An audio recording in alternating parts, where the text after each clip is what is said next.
Welcome back, ladies and gentlemen. This is a friendly reminder that I am in the Box of the Award winner. The Box of the Award! Yep, I'm just that awesome. So, welcome back on my journey of rediscovery as to why I'm a professional wrestling fan. This one, I'm going back to the Attitude Era. I started off with SummerSlam 1991, and that was back during the Hogan era. I talked about Mr. Perfect, and now we're going back to the late 90s to the early 2000s, 98 to about, to mid 2002, and it is a little piece called the Hardcore Championship. And I talked to... Oh, it was just so much fun to go back and watch some of that shit. It's like when the Mountie was in jail back in SummerSlam 91. There was just so much fun revolving around the Hardcore Championship. All these wacky matches. Like anyone who knows wrestling knows what a hardcore match is. And for those of you who don't know, it's a Falls Count Anywhere match. You can use weapons. There's no disqualifications, no countouts. You can have pinfalls in the middle of the ring. You can have pinfalls in a hot dog stand. You can have them anywhere. That's why it's called Falls Count Anywhere. And some of the stuff that went down in these matches. They were using potted plants, they were using kegs, snow shovels, road pylons, watermelons, bananas. Sack of flour was used in one of the matches. A chain link fence was used to actually make the pinfall.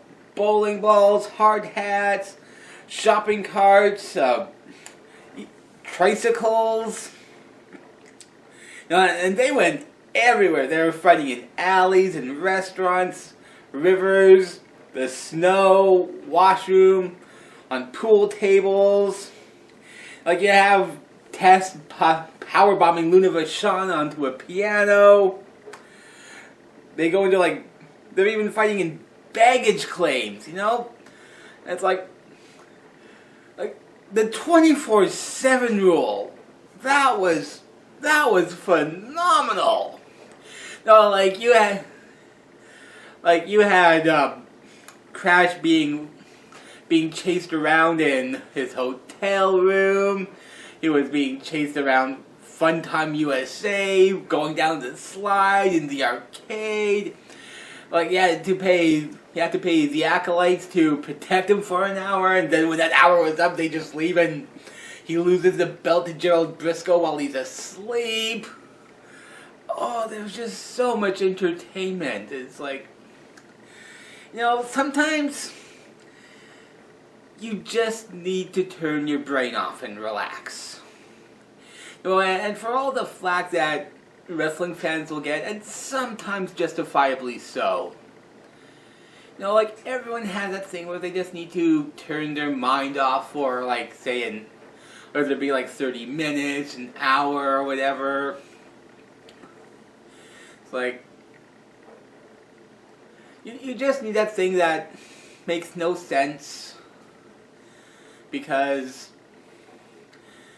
it's just to freshen it up, And it starts out with, it started out as a feud with Steve Austin, Vince McMahon, and then Mankind got the Hardcore Championship as a gift, and he's having a match in a tuxedo. And then it just evolves into the 24/7 rule with Crash Holly, who carries a scale with him to the ring, and he's allegedly well over 400 pounds. And he's getting beaten up by the Mean Street Posse, who are dressed as clowns.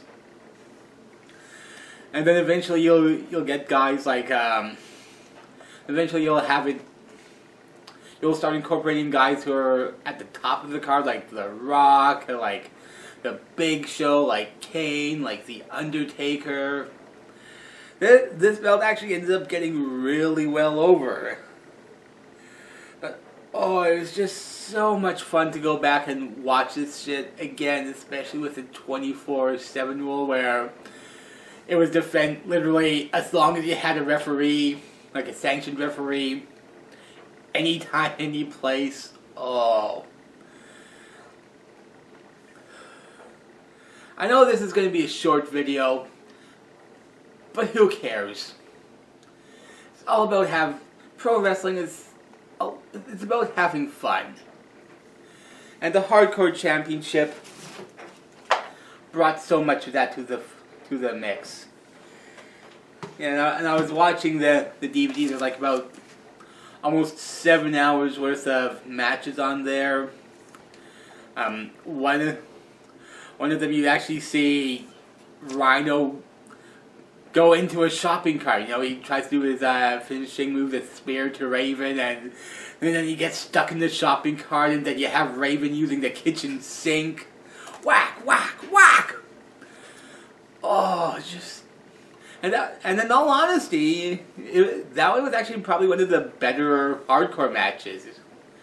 You know, and they're actually, those matches were pretty short, you know, very seldomly did they go longer than 5 to 10 minutes, you know.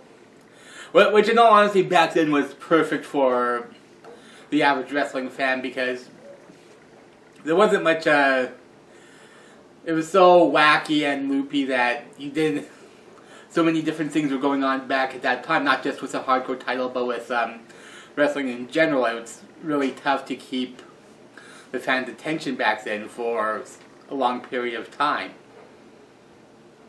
So, but yeah, it's just one of those things where I remember wrestling being fun. And I miss that nowadays. You know, like I'm actually recording this on the day of WrestleMania, April 8th. Although I'm not sure when I'm going to upload it, but it's just so much fun to go back and see some of these matches. And like all the silliness and despite the violent nature of those matches, it was still, well, like these guys signed up for it, right? You know, obviously they have to have some idea as to what they're doing. So yeah, it was just I enjoyed going back. I enjoyed watching the history of the Hardcore Championship. And I highly recommend you at least look up some of these matches. Some of the shenanigans that happened back in the Attitude Era. Hardcore, 24/7. Back when wrestling was fun. Till next time, folks, I am the one and only, the Boxer Award winning The Boxer.